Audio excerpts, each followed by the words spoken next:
જૂનાગઢ જિલ્લાના મેંદરડા તાલુકાના નાની ખોડિયારથી નતાળિયા જવાનો રસ્તો અતિશય બિસ્માર હાલતમાં હોવાથી આજુબાજુના ગામ લોકોએ ચૂંટણી બહિષ્કારની ચીમકી ઉચ્ચારી છે। જૂનાગઢ જિલ્લાના મેંદરડા તાલુકાના નાની ખોડિયારથી નતાળિયા જવાનો રસ્તો છેલ્લા 6 વર્ષથી અતિશય બિસ્માર હાલતમાં છે। 2018માં આ રસ્તો નવો બનાવવા માટેની અરજી પણ કરવામાં આવી છે અને તે રસ્તો મંજૂર પણ થઈ ગયો છે, પરંતુ આજ દિન સુધી આ રસ્તો નથી રિપેર કરવામાં આવ્યો કે નથી નવો બનાવવામાં આવ્યો। ગામના ખેડૂતને જવા આવવા માટે તકલીફ થાય છે। જંગલનો રસ્તો છે, વાહન ધીમું ચલાવવું પડે છે, જેથી વન્ય પ્રાણીનો ડર લાગે છે, જેની ઘણી વખત લેખિતમાં રજૂઆત કરેલી છે છતાં કાર્યવાહી કરવામાં આવતી નથી, જેથી આજુબાજુના ગામના લોકોને પારાવાર મુશ્કેલીનો સામનો કરવો પડે છે। અવારનવાર રજૂઆત કરવા છતાં પણ તંત્ર જાણે ઘોર નિંદ્રામાં હોય તેવું લાગી રહ્યું છે। મારું નામ ખણી અમીરભાઈ જેઠાભાઈ, નાની ખોડિયાર માજી સરપંચ છું। હવે આ રસ્તો એવો માણસો માટે ઉપયોગી છે। ઇટાળી, લીમદ્રા અને વિસાવદરથી આ જોડતો રસ્તો છે। એટલી બધી માણસને એટલી બધી મુસીબત સહન કરવી પડે છે કે આ તંત્ર કઈ નિંદ્રામાં સૂતું છે કે કઈ રીતથી જગાડવું કે અમારે રામધૂન બોલવી કે ઉપવાસ આંદોલન કરવા। આજે આના એક રો તો એમણે ખાઈ જાય છે, 3 બિલ તો એમણે થઈ ગયા છે। કેવી જિલ્લા પંચાયતમાં કાર્યપાલક કેવો છે, ડેપ્યુટી કોણ છે કે એનો સેક્શન ઓફિસર કોણ છે, કોઈને કેવી ઘોર નિંદ્રામાં હોતા છે કે આજે એ કુંભકર્ણને જગાડવું હોય ને તો હાથી ઘોડા લઈ જાય, આને જગાડવા માટે અમારે શું લઈ જવું? એના માટે અમારે ભૂખ હડતાલ કરવી કે શું રસ્તો લેવો એ અમને ખબર નથી પડતી। આ ગામડાને એટલી બધી પરિસ્થિતિ ભયંકર ભોગવવી પડે છે કે જરાક આ રસ્તાનો તમે આનું ખાલી નિદાન કરો, જરીક લ્યો તમારા મીડિયામાં, તો તમને ખબર પડે કે આ કેટલું અમે કઈ રીતે જીવે છે આ લોકો। હબીબભાઈ જુનેજા, નાની ખોડિયારથી નતાળિયા જવામાં રસ્તો ખરાબ છે તો સમજો અટાણે અમને 20 મિનિટનો સમય લાગે છે, નકર 7-8 મિનિટનો સમય હોય, એના બદલે રસ્તો વહેલી તકે સુધારે સરકાર એવી અમારે આપણે। આ રસ્તો જંગલ વિસ્તારનો હોવાથી અહીં ઘણા બધા ફાર્મ હાઉસ પણ આવેલા છે અને ફાર્મ હાઉસમાં રહેવા માટે દૂર દૂરથી પ્રવાસીઓ પણ અહીં અવર જવર કરતા હોય છે, તેમજ આજુબાજુના ખેતરોમાં પણ ખેડૂતને આવવા જવા માટે ખૂબ મુશ્કેલી પડે છે। જંગલનો રસ્તો હોવાથી હિંસક પ્રાણીઓનો પણ ખૂબ જ ભય લાગે છે, ત્યારે આ રસ્તાને તાત્કાલિક બનાવવો જોઈએ તે માટેની માંગણી કરવામાં આવી છે। જો આ રસ્તો તાત્કાલિક રિપેર કરવામાં કે નવો બનાવવામાં નહીં આવે તો ચૂંટણી બહિષ્કારની ચીમકી ગામના સરપંચ દ્વારા આપવામાં આવી છે। જિલ્લા પંચાયતના સભ્ય જે આ સીટ પરથી વારંવાર જીત મેળવી ચૂક્યા છે તેના દ્વારા પણ અવારનવાર રજૂઆત કરવા છતાં પણ અધિકારીઓ ગણકારતા નથી અને માત્ર આશ્વાસન જ આપી રહ્યા છે। જિલ્લા પંચાયતના સભ્યના પ્રતિનિધિ દ્વારા પણ આક્ષેપો કરવામાં આવ્યા છે અને ખોટી રીતે સરકારને બદનામ કરવાની અધિકારીઓની ચાલ હોવાનું પણ જણાવી રહ્યા છે। નાની ખોડિયાર સરપંચ જગદીશભાઈ સોલંકી।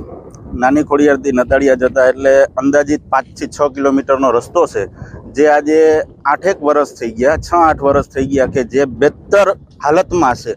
જે અહીંયાથી અમારે નીકળવા માટે ટુરિસ્ટો નીકળે છે, અહીંયા ફાર્મ હાઉસ છે, બહારના વ્યક્તિઓએ જે કંઈ મિલકતો લીધી છે એને જવા આવવા માટે તકલીફ છે, ગામના ખેડૂને જવા આવવા માટે તકલીફ છે, જંગલનો રસ્તો છે, વાહન ધીમું હલાવવું પડે, જનાવરનો ડર લાગે છે ખેડૂતોને।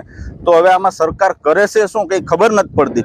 જિલ્લા પંચાયતના સભ્યના પ્રતિનિધિ જોલિતભાઈ બુસાને પણ અમે ઘણી વખત રજૂઆત કરી, એણે પણ લેખિતમાં રજૂઆત કરેલી છે તંત્રને, મીડિયા દ્વારા રજૂઆત કરેલી, પણ કોઈ એનું એક્શન લેવામાં આવ્યું નથી, બરોબર।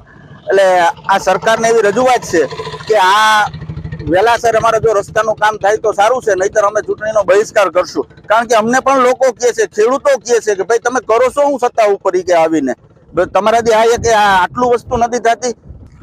નમસ્કાર, હું સાસણ જિલ્લા પંચાયત સીટ ના પ્રતિનિધિ તરીકે નિર્મળાબેન વિનોદભાઈ બુસાના પ્રતિનિધિ તરીકે જોલિતભાઈ, આજે અમારો નાની ખોડિયારથી નતાળિયા ગામે જતો રોડ કે જે આજે 6 વર્ષથી મંજૂર થયું છે, અવારનવાર ગામના સરપંચો, ગામના આગેવાનો અને મેં અવારનવાર જિલ્લા પંચાયતમાં જનરલ બોર્ડ હોય ત્યારે પણ આ પ્રશ્નો 4 થી 5 વખત ઉઠાવ્યો છે। એની લેખિત માહિતી જોતી હોય તો મીડિયાના માધ્યમને હું કહું છું કે તમે ડીડીઓ સાહેબ પાસે માગો તો પણ તમને મળી જશે, પણ છતાં તંત્ર એટલું બેદરકાર થઈ ગયું છે કે 6 વર્ષથી આ ટેન્ડર થઈ ગયું છે છતાં પણ આ રોડ બનતો નથી. તો કયા કારણોસર તંત્ર આજે કોન્ટ્રાક્ટરથી દબાય છે કે તંત્રની કોઈ મિલીભગત છે કે શું છે એમને સમજાતું નથી.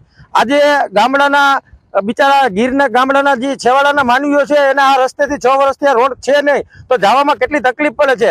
આજે ઘણી સ્ત્રીઓને જે ડિલિવરી કેસ થાય છે તો આ રોડ ઉપર અમને કહે છે કે જોલિતભાઈ શું કરવાનું અમારે, આજે કેવડી તકલીફ પડે છે. હવે આ બધી વેદનાઓ આજે જે ગામના આગેવાનો છે, ગામના મુરબ્બીઓ છે, એ બધા છે એની પાસેથી તમને સાંભળશો તો વધારે સારું રહેશે. અસ્તુ. આ સમગ્ર બાબતને ધ્યાને લઈ રસ્તો નવો બનાવવાની મંજૂરી મળી ગઈ છે. તેથી કંપનીએ ટેન્ડર ડાઉન ભરતા હાલ આ રસ્તો કંપનીને પોસાય તેમ નથી, જેથી કંપનીને બ્લેક લિસ્ટ કરી બીજી કંપનીને કામ સોંપવામાં આવશે તેવી હૈયા ધારણા જિલ્લા પંચાયતના પ્રમુખ દ્વારા આપવામાં આવી છે. આમ 6 વર્ષથી નવા રસ્તાની રાહ જોતા ગામના લોકોને હવે ક્યારે રસ્તો મળશે એ તો આવનારો સમય જ બતાવશે. હું હરેશ ઠુમર, પ્રમુખ જિલ્લા પંચાયત જુનાગઢ. આપ નતાળિયા અને નાની ખોડિયારનો જે જિલ્લા પંચાયત હસ્તકનો જે રસ્તો છે એ રસ્તો અંદાજિત 5 કિલોમીટરનો છે. આ રસ્તો 2018માં મંજૂર થયેલ છે અને એમાં એજન્સી પણ ફિક્સ થઈ છે. રઘુવીર કન્સ્ટ્રક્શન કરીને એજન્સી છે રામસિંહ રામભાઈની. એ રસ્તો છે એને ખૂબ ડાઉન નાખ્યું હોય, એને પોસાતું ન હોય એટલે રોડ બનાવ્યો નથી. ટેન્ડર છે એ ડાઉનમાં નાખ્યું હતું એટલા માટે એને પોસાતો નહીં હોય એટલે બનાવતા નથી. એનો જથ્થો વધારવા માટે ગાંધીનગર મુકામે આ ફાઇલ મોકલેલી છે અને એ પ્રક્રિયા હાલ ચાલુ છે. આ એજન્સી છે એને ફોલોઅપ લેવાનું હોય છે ગાંધીનગર આ ફાઇલ પાછળ. ત્યાં મળવા જાય તો ત્યાંથી મંજૂરી પણ આપી દેવામાં આવે. પણ આ એજન્સી છે રઘુવીર કન્સ્ટ્રક્શન એ બોગસ એજન્સી જણાતા અમો આવતી બોર્ડમાં કદાચ આ એજન્સીને બ્લેક લિસ્ટમાં મૂકવા માટેના પૂરા પ્રયત્ન કરવા તૈયાર છે. હું જિલ્લા પંચાયતના પ્રમુખ બહેનો એને 4 મહિના થયા છે. પહેલી વખત જ્યારે અમારી બોર્ડ મળવાની હોય ત્યારે અમે આ મુદ્દો બોર્ડમાં લેવાના છીએ અને આ એજન્સી કામ નહીં કરે તો એને બ્લેક લિસ્ટ કરીશું. આ રસ્તો છે એ ખૂબ જ બિસ્માર હાલતમાં છે, બગડેલો છે. લોકોની જે રજૂઆત છે એ સાચી રજૂઆત છે. એ રસ્તો નતાળિયાથી નાની ખોડિયાર રોડ જે છે એ બનાવવો પડે એવી હાલતમાં છે અને રસ્તો ખૂબ ખરાબ છે, બનાવવો જ પડે છે અને એના માટે હું ખૂબ મહેનત કરી રહ્યો છું. આવનારા દિવસોમાં એ જથ્થો વધારીને એજન્સીને બ્લેક લિસ્ટ કરીને બીજી એજન્સી ફિક્સ કરીને આ રસ્તો બનાવવા માટે પૂરા પ્રયત્ન કરશું.